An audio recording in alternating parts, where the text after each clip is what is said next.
বিসমিল্লাহির রহমানির রহিম। উপস্থিত আমার সহকর্মী ভাই ও বোনেরা, উপস্থিত অন্যান্য বন্ধুরা, আসসালামু আলাইকুম।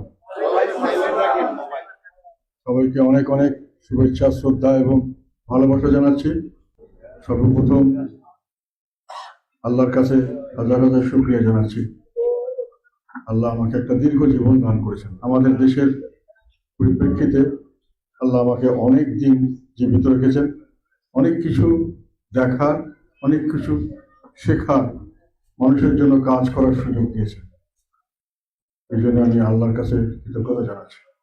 আমার বাবা মার কাছেও আমার কৃতজ্ঞতা, আমার বড় ভাই, আমাদের নেতা আল্লাহ হোসেন মোহাম্মদ ঈশ্বর সাহেবের কাছে আমার কৃতজ্ঞতা। বাবা মা আমাকে সঠিকভাবে দিক নির্দেশনা দিয়েছেন, অভিভাবক হিসাবে ওনারা আদর্শ ছিলেন, সত্যিকার মানুষ হিসাবে গড়ে তোলার জন্য ওনাদের অবদান আমার জীবনে কোনোদিনই আমার ঋণ পরিশোধ করা নয়। আমার ভাই আমাকে হাতে ধরে বিভিন্ন সময় বিপদে আপদে আমার পাশে ছিলেন, আমার বটগাছ হিসেবে আমাকে বুকে আগলে রেখেছিলেন এবং সবসময় আমাকে সবকিছুতেই আমার মঙ্গল কামনা করে আমাকে সামনে এগিয়ে যেতে সহায়তা করেছেন। তার কাছে কৃতজ্ঞতাও আমার শেষ করার নয়। আমার পরিবারের কাছে আমি কৃতজ্ঞ। আমার ছেলে মেয়ে, আমার স্ত্রী সবসময় আমাকে সহযোগিতা করেছেন। চরম দুর্দিনে আমি যখন বিভিন্ন সময় বিভিন্নভাবে বিপদ আপদে ছিলাম, নানান ধরনের সমস্যা সংকুল পরিবেশে আমাকে জীবনযাপন করতে হয়েছিল, তখন তারা সবসময় আমাকে সহায়তা করেছেন, হাসি মুখে সমস্ত কষ্ট সহ্য করেছেন। তাদের কাছে আমি কৃতজ্ঞ।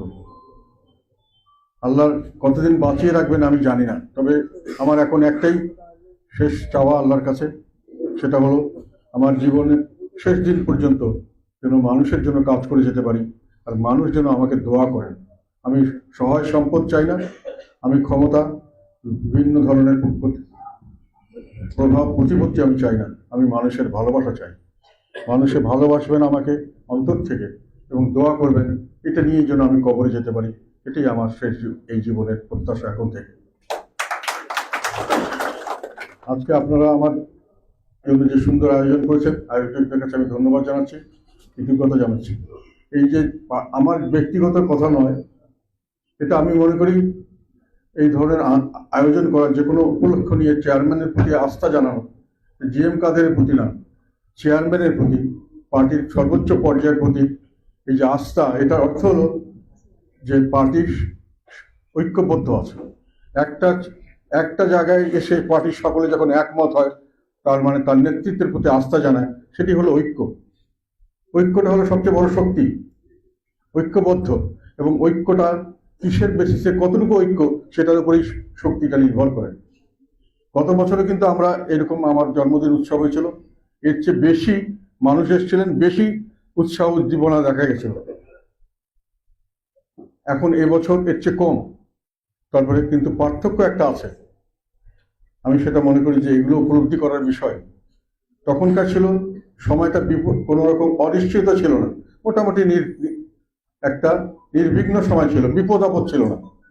সবাই মনে করেছেন পার্টির থেকে কিছু একটা সুযোগ সুবিধা পেতে পারি, অথবা না পেলে বিপদ হবে না। কিন্তু এখন অনেক কঠিন সময়। কাজে এখন যারা এসছেন তাদের মধ্যে আগের বারে যারা যে ঐক্যবদ্ধ বা যে আস্থা ছিল, এখনকার সেই আস্থা এবং সেই ঐক্যটা অনেক বেশি দৃঢ় আমি মনে করি। এবং এটা হলো আমাদের অর্জন।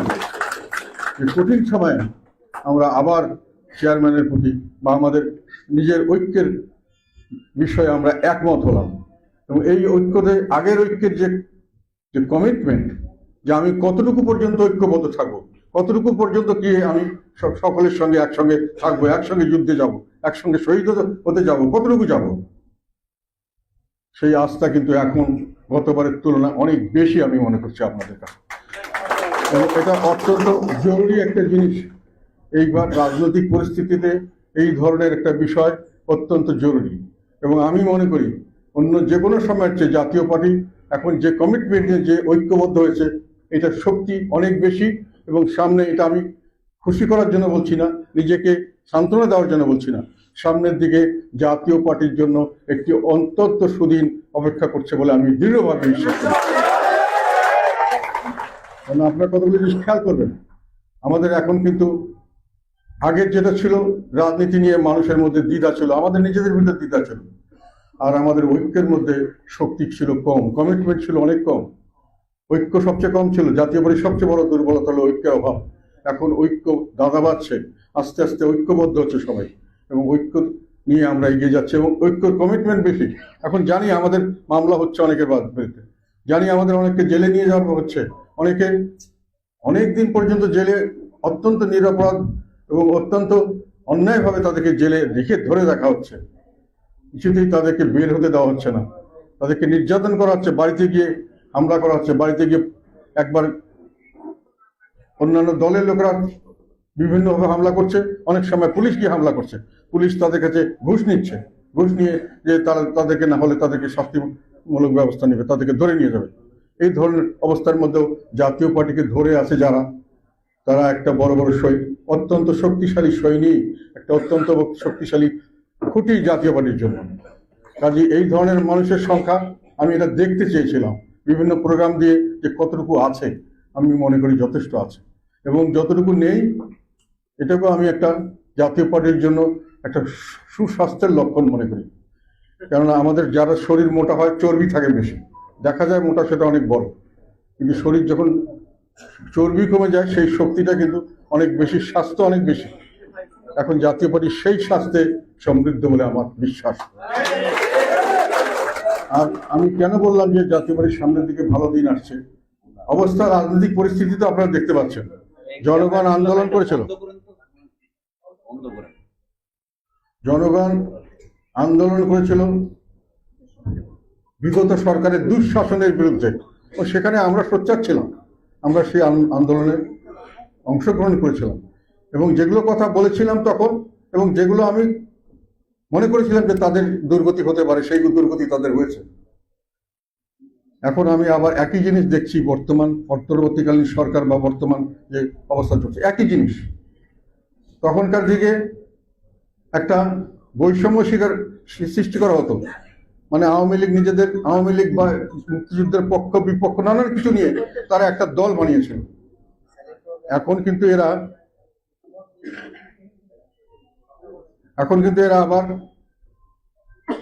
আবার কিন্তু দল, এখন কিন্তু আবার, তখন হয়তো মুক্তিযুদ্ধের চেতনা, এই চেতনা দিয়ে সমস্ত ভাগ করা হতো, সে চেতনার পক্ষে বিপক্ষে, স্বাধীনতার পক্ষে বিপক্ষে নানান কিছু। এখন কিন্তু আবার শুরু হয়ে গেছে এই যে নতুন মুক্তিযুদ্ধ বলছে তারা, জুলাইয়ের 5ই আগস্টের চেতনা। এখন 5ই আগস্টের চেতনা নিজেই তারা এখন, কে চেতনার পক্ষে বিপক্ষে, কে এটা সেটা, চেতনার জন্য এটা করতে হবে, চেতনার জন্য নিরপরাধ লোককে জামিন দেওয়া যাবে না। তারা জানে নিরপরাধ, তারা জানে যে তাকে মামলা দেয়, খুনের মামলা, নিরপরাধ। তারপরে শুনলাম একজন বিশিষ্ট ব্যক্তিত্ব, আইনের সরকারি পক্ষের, ওনারা নাকি দাবি করছে যে জামিন দেবেন না, চেতনা, 5ই আগস্টের চেতনা দেখে কিন্তু জামিন দেবেন, আপনারা বিচার করবেন 5ই আগস্টের চেতনা দেখে বিচার করবেন, ওই চেতনা শুরু করে দিয়েছে এখন। তো সেইভাবে দেশকে আগে যেমন বিভক্ত করা হতো, এখনো বিভক্ত করা হচ্ছে। আগে যেমন মানুষের উপর অন্যায় করা হতো বিভক্ত করে, এখনো সেই অন্যায় করা হচ্ছে। আর একটা জিনিস, কালকে রাতের কথা অনেকেই বলেছেন যে হঠাৎ করে ঘোষণা, তার আগে আমরা দেখেছি আরেকদিনও একই ঘোষণা, সেটা হলো যে ডেভিল হান্ট করা হলো, এবং এখন সেই ডেভিল হান্ট চলছে। 8-9 হাজার লোক ধরা হয়ে গেছে অলরেডি। এখন কালকে থেকে আবার কথা হলো যে ডাকাতি হচ্ছে, চুরি হচ্ছে বিভিন্ন জায়গায়।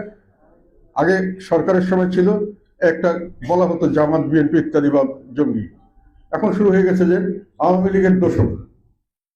আওয়ামী লীগের দোষরের ঘাড়ে দোষটা দিয়ে দিলে আমাদের কিছু অপরাধ নেই, আমরা মন্ত্রী থাকবো, আমরা যা ইচ্ছা তা করে বেড়াবো, দোষ হলো আওয়ামী লীগের দোষর। করলে কি করতে হবে? আওয়ামী লীগের দোষর ধরতে হবে। কে আওয়ামী লীগের দোষর? যাকে আমি বলবো আওয়ামী লীগের দোষর, সেই আওয়ামী লীগের দোষর। সে দোষর ছিল কি না ছিল এটা হিসাব করার কোনো দরকার নেই। এরকম করে হাজার হাজার মানুষকে গ্রামে গঞ্জে থেকে শুরু করে সব জায়গায় আটক করা হচ্ছে। আটক করলে আমাদের দেশ ঠিক হবে। এবং এদের কথাই হলো যে পুলিশ টুলিশ সব হলো তাদের, সবাই দোষর, বাংলাদেশ সব লোকই দোষর, কাজে আমরা ভালো করবো কি করে? তো আমার প্রশ্ন হলো, বাংলাদেশ সব লোকই দোষের হয়, সব লোককে তো আপনারা জেলে নেওয়ার বন্দোবস্ত করছেন, জেলের ক্যাপাসিটি কত? ওখানে কি 3-4 কোটি লোককে আটাতে পারবেন? এখন 3-4 কোটি লোককে আপনি ভিতরে দিলে তখন আপনি মনে করবেন যে দেশ শান্তি হবে, ওই সলিউশনের দিকে আপনি যাচ্ছেন যে আমার তো আর কোনো উপায় নাই, সবাই দোষর, দোষর থাকলে আমি কিভাবে দেশ স্বাভাবিক করবো, চুরি ডাকাতি হবে, বিভিন্ন জায়গায় অত্যাচার হবে, এখানে দর্শন হবে, বাসের মধ্যে বিভিন্ন অনাচার অবিচার চলতে থাকবে। এখন আমি কি করে ঠিক করবো? সবাই তো দোষর, পুলিশও দোষর, আওয়ামী লীগের এর দোষর, সবাই দোষর, চাকরিজীবীরা দোষর, ডিসিরা এসপিরা সবাই দোষর, এবং জনগণও দোষর, পলিটিক্যাল পার্টি সব দোষর। আমার তো কোনো দোষ নাই, দোষর থাকলে আমি কি করে করবো? দোষর কি করবেন? দুটো ফর্মুলা।